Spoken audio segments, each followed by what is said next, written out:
오늘은 정직한 영을 새롭게 하소서라는 제목으로 말씀을 전하겠습니다. 본문은 사무엘하 12장 1절에서 15절까지입니다. 여호와께서 나단을 다윗에게 보내시니 그가 다윗에게 가서 그에게 이르되 한 성읍에 두 사람이 있는데 한 사람은 부하고 한 사람은 가난하니 그 부한 사람은 양과 소가 심히 많으나 가난한 사람은 아무것도 없고 자기가 사서 기르는 작은 암양 새끼 한 마리뿐이라. 그 암양 새끼는 그와 그의 자식과 함께 자라며 그가 먹는 것을 먹으며 그의 잔으로 마시며 그의 품에 누움으로 그에게는 딸처럼 되었거늘 어떤 행인이 그 부자에게 오매 부자가 자기에게 온 행인을 위하여 자기의 양과 소를 아껴 잡지 아니하고 가난한 사람의 양새끼를 빼앗아다가 자기에게 온 사람을 위하여 잡았나이다 하니 다윗이 그 사람으로 말미암아 노하여 나단에게 이르되 여호와의 살아계심을 두고 맹세하노니 이 일을 행한 그 사람은 마땅히 죽을 자라. 그가 불쌍히 여기지 아니하고 이런 일을 행하였으니 그 양새끼를 4배나 갚아 주어야 하리라 한지라. 나단이 다윗에게 이르되 당신이 그 사람이라. 이스라엘의 하나님 여호와께서 이와 같이 이르시기를 내가 너를 이스라엘 왕으로 기름 붓기 위하여 너를 사울의 손에서 구원하고 내 주인의 집을 내게 주고 내 주인의 아내들을 내 품에 두고 이스라엘과 유다 족속을 내게 맡겼느니라. 만일 그것이 부족하였을 것 같으면 내가 내게 이것저것을 더 주었으리라. 그러한데 어찌하여 내가 여호와의 말씀을 업신여기고 나 보기에 악을 행하였느냐. 내가 칼로 햇사람 우리아를 치되 암몬 자손의 칼로 죽이고 그의 아내를 빼앗아 내 아내로 삼았도다.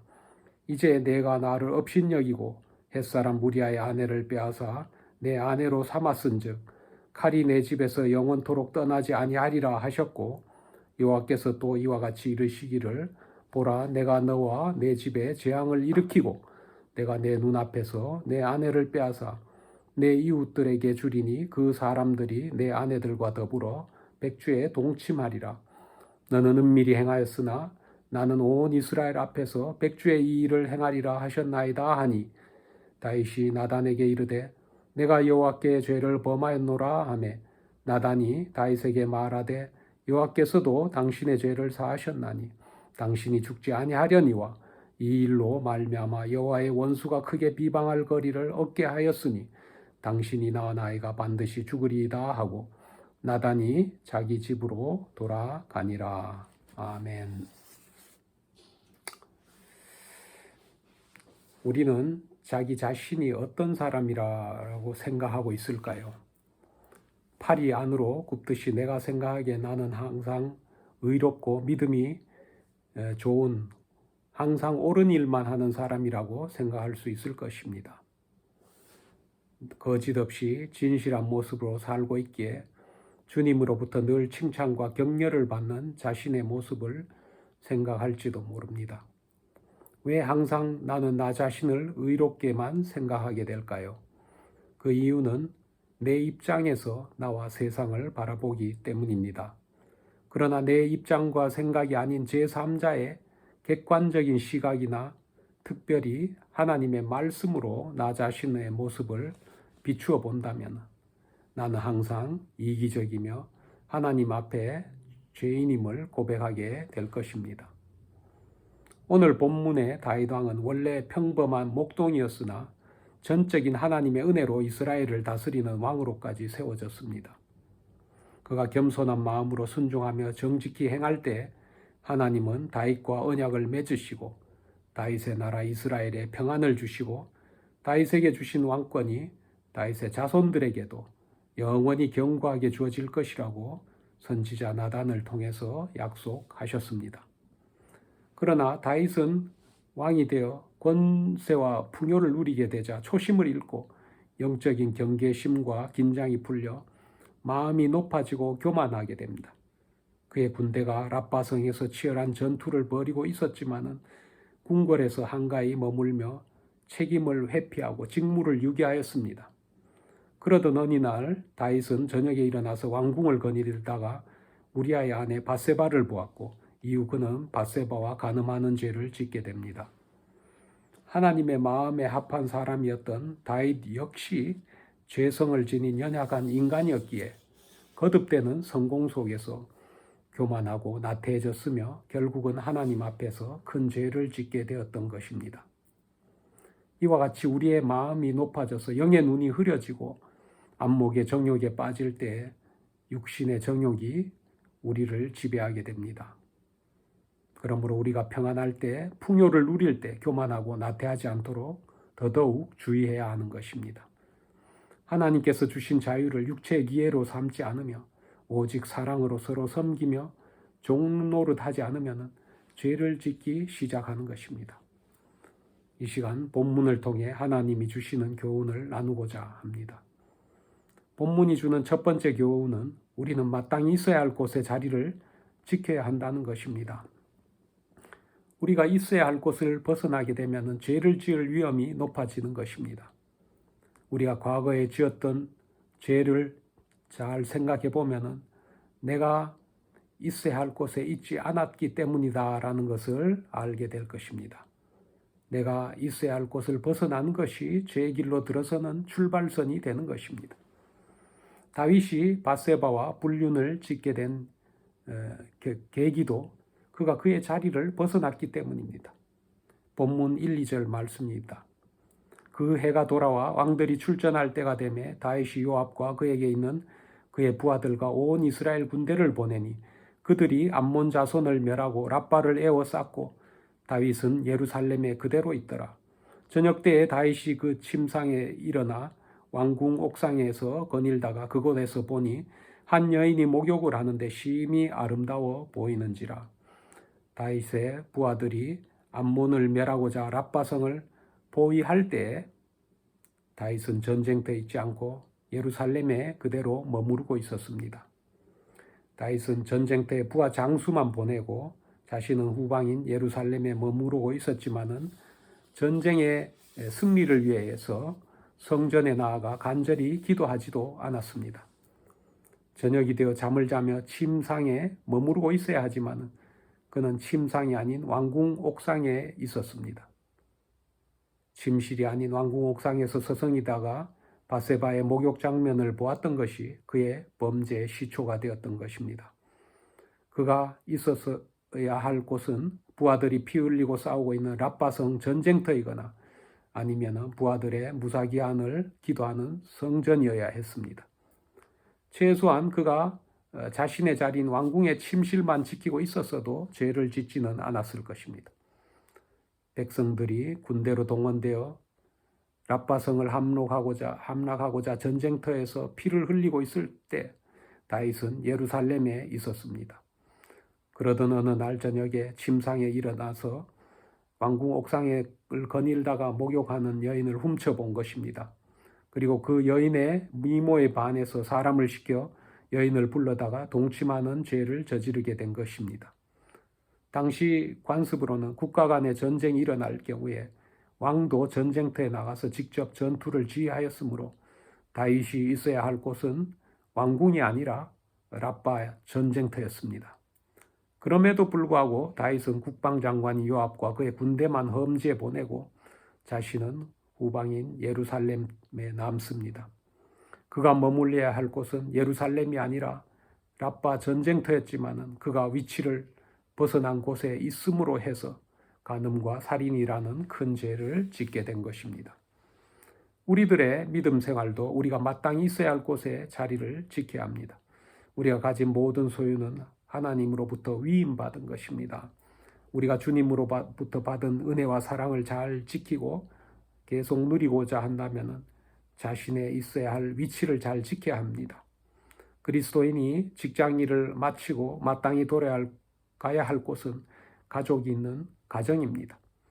직장 일을 마치고 집으로 귀가하지 않고 자신이 가진 재물의 풍부함을 이용해서 다른 곳에 머무르고 가족이 아닌 다른 사람을 만난다면 여호와 하나님 앞에 죄를 짓게 되는 것입니다.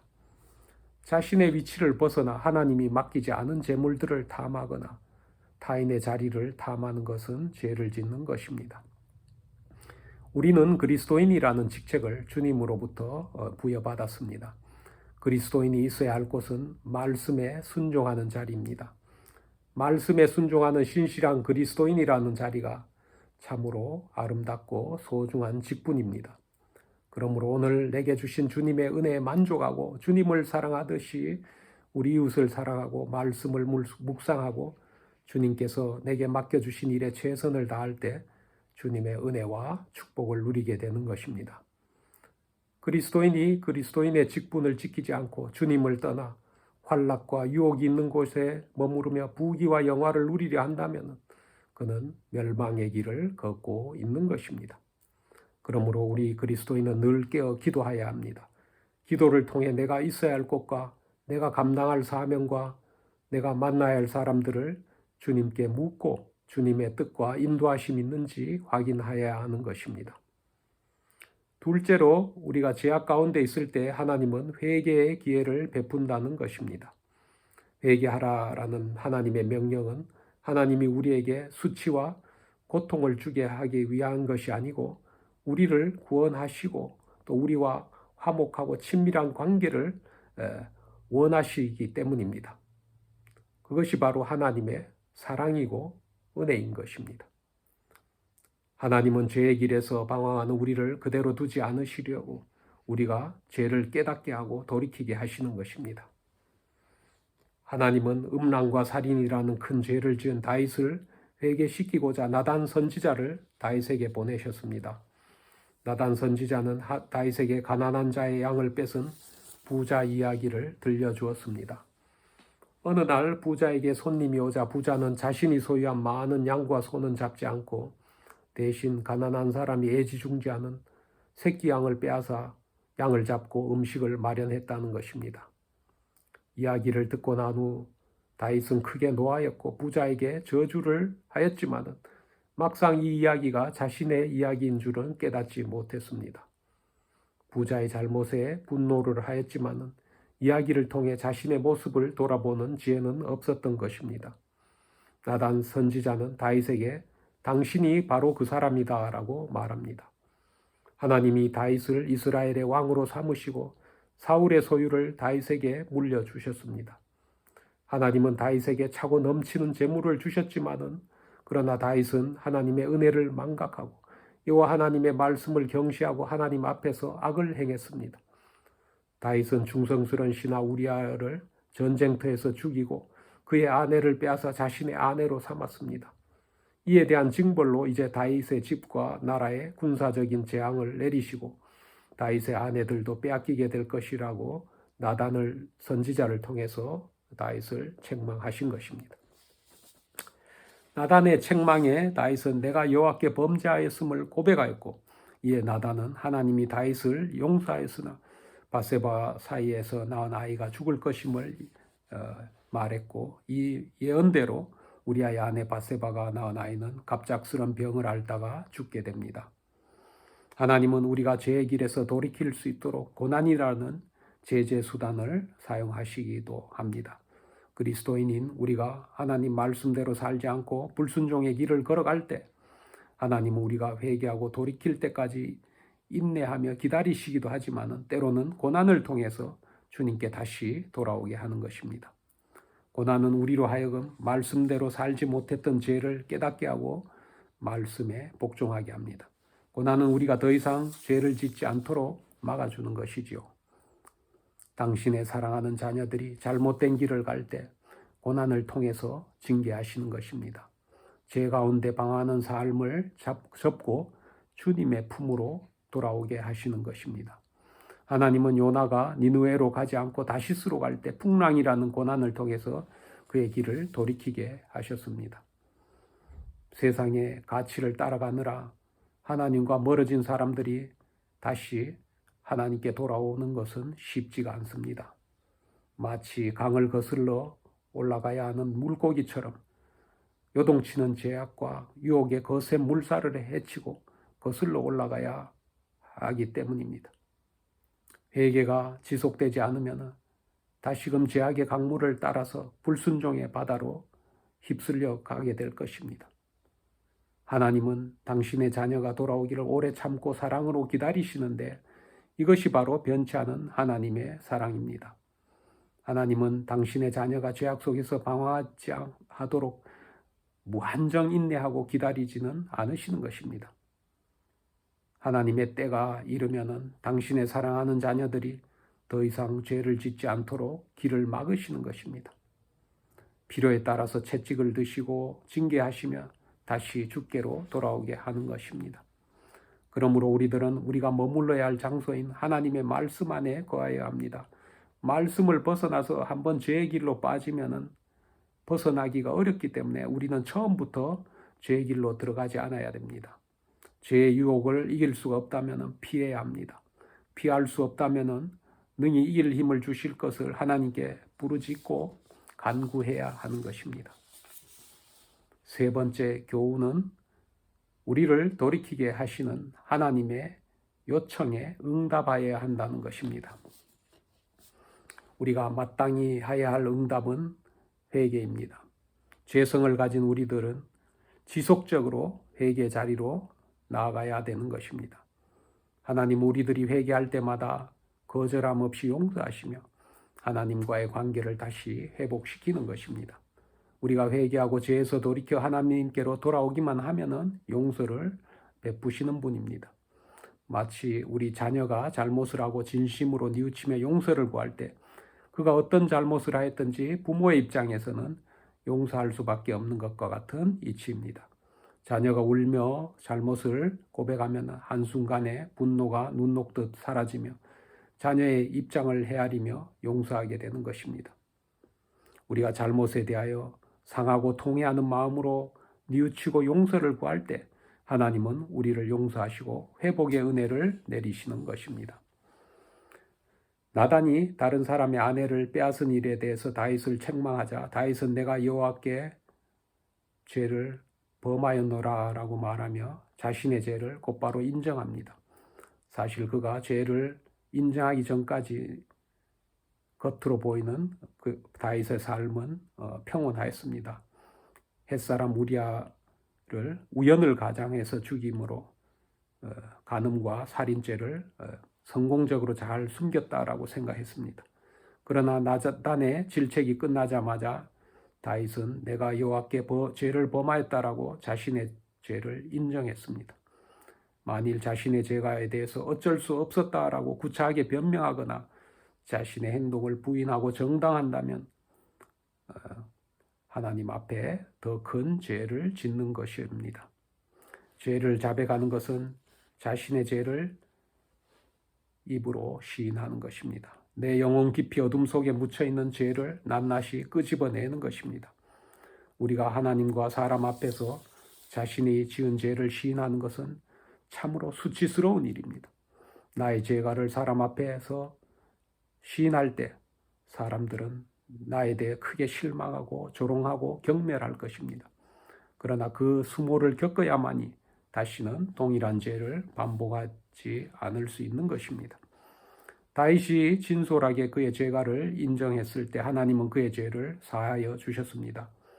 비록 밧세바가 낳은 아이는 징벌로 죽게 하셨지만은 죄를 지은 당사자인 다윗의 죄는 용서해 주셨습니다. 사실 다윗이 지은 간음죄와 살인죄는 레위기의 기록에 의하면 사형에 해당되는 중죄였습니다. 그런데 하나님께서 죽을 죄를 용서해 주시고 죽지 아니라 하리라라고 약속하셨습니다. 하나님은 범죄한 다윗을 용서해 주시고 크신 사랑으로 구원의 은혜를 내리셨던 것입니다. 우리도 우리 죄를 자백할 때 하나님의 은혜를 경험하게 됩니다. 우리 영혼이 죄로 인해 어둠 속에 갇혀 있을 때 하나님은 즉각 우리를 정죄하고 심판하는 대신에 먼저 우리의 죄를 깨닫게 하는 말씀과 성령님을 보내주시는 겁니다. 우리가 죄를 고백할 때 예수님의 십자가의 사랑과 용서로 우리 영혼을 고쳐주시고 회복시키시는 것입니다. 우리가 회개할 때 하나님은 우리 죄를 용서하시고 깨끗이 씻어주실 것입니다. 우리가 죄를 용서받은 후에는 우리가 죄책감과 수치심으로부터 자유로울 수 있습니다. 우리가 하나님께 죄를 고백할 때 하나님께서는 즉시 우리 과거를 용서하시고 우리의 미래를 하나님의 계획과 희망으로 채워주시는 것입니다. 하나님의 사랑과 인자하심이 우리를 회개의 길로 인도하시고 하나님의 인자하심이 우리를 인도하셨다라는 사실을 알게 될 때 우리는 구원의 기쁨을 누리게 되는 것입니다. 다윗은 하나님의 말씀이 자신을 향한 것임을 알고 철저히 회개합니다. 다윗의 회개는 시편 51편에 기록되어 있는데 다윗이 밧세바와 동침한 후 선지자 나단이 그에게 온 때 지은 시라고 제목이 붙어 있습니다. 시편 51장 51편 12절 말씀입니다. 주의 구원의 즐거움을 내게 회복시켜 주시고 자원하는 심령을 주사 나를 붙드소서. 진정한 회개란 죄를 반성하며 통곡하는 것에서 그치는 것이 아니라 내 안에 정직한 영을 새롭게 해서 끊어졌던 하나님과의 관계를 다시 회복하는 것입니다. 정직한 영이란 옳고 그름을 분별하는 양심과 관련된 것입니다. 정직한 영은 내 삶 속에서 일어나는 크고 작은 잘못에 대해서 통회하고 잘못된 것을 깨닫게 하는 것입니다.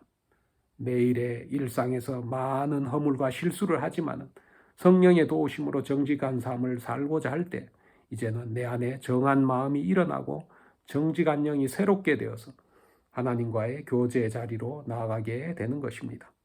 하나님이 원하시는 참된 회개는 하나님의 말씀으로 내 마음이 새로워지고 성령으로 나의 마음이 새롭게 될 때 정직한 영으로 변화된 새로운 삶을 살게 되는 것입니다.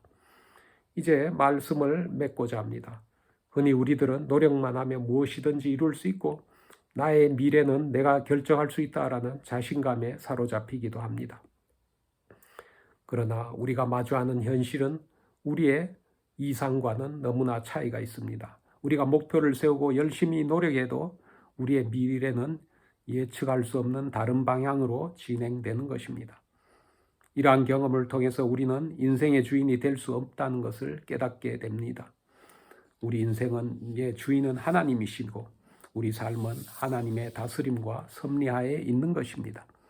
그러므로 우리가 하나님과 함께하면 우리 삶은 하나님의 인도하심을 받게 되고 하나님의 은혜로 풍요로운 삶을 누리게 되는 것입니다.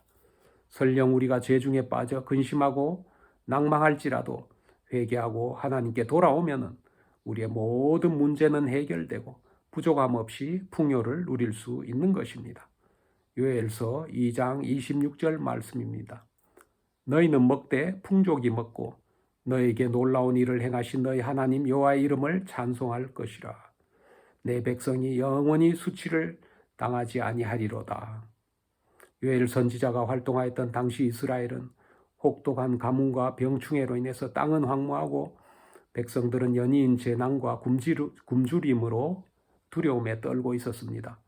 하나님은 절망에 빠진 백성들이 회개하며 여호와 하나님께 돌아오게 하고자 희망의 메시지를 주셨습니다. 눈앞에 보이는 황무한 땅과 재난과 기아의 참혹한 현실을 바라보면 도저히 이해할 수 없지만 하나님은 그들이 회개하고 돌아오면 그들에게 풍요를 주시겠다라고 약속하셨습니다. 하나님은 유다 백성들에게 메뚜기 떼로 입은 피해와 손해를 본 횟수대로 갚아주겠다라고 말씀하시며 고난 가운데 있는 백성들을 향해 희망의 메시지를 선포하셨던 것입니다. 주님 앞에 나와서 회개할 때 언약의 하나님께서 우리와 함께 하시고 당신의 은혜와 사랑으로 우리에게 사명으로 맡겨주신 위대한 일을 행하실 것입니다. 땅이 기뻐하고 즐거워하며 시온의 자녀들 역시 여호와로 말미암아 기뻐하고 즐거워할 것입니다. 정직한 영을 새롭게 하시는 하나님의 은혜로 다시금 구원의 기쁨을 회복하기를 주님의 이름으로 축원합니다. 다 같이 기도하시겠습니다. 아버지 하나님, 부족하고 연약한 저희를 구원하여 주시고 주님의 자녀로 삼아 주심을 감사드립니다. 죄악과 유혹이 범람하는 세상에서 날마다 정직한 영을 새롭게 하여 주시고 그리스도의 사랑으로 우리 이웃을 서로 종노릇하는 삶을 살 수 있도록 도와주시옵소서. 우리 주 예수님 이름으로 간절히 기도하옵나이다. 아멘.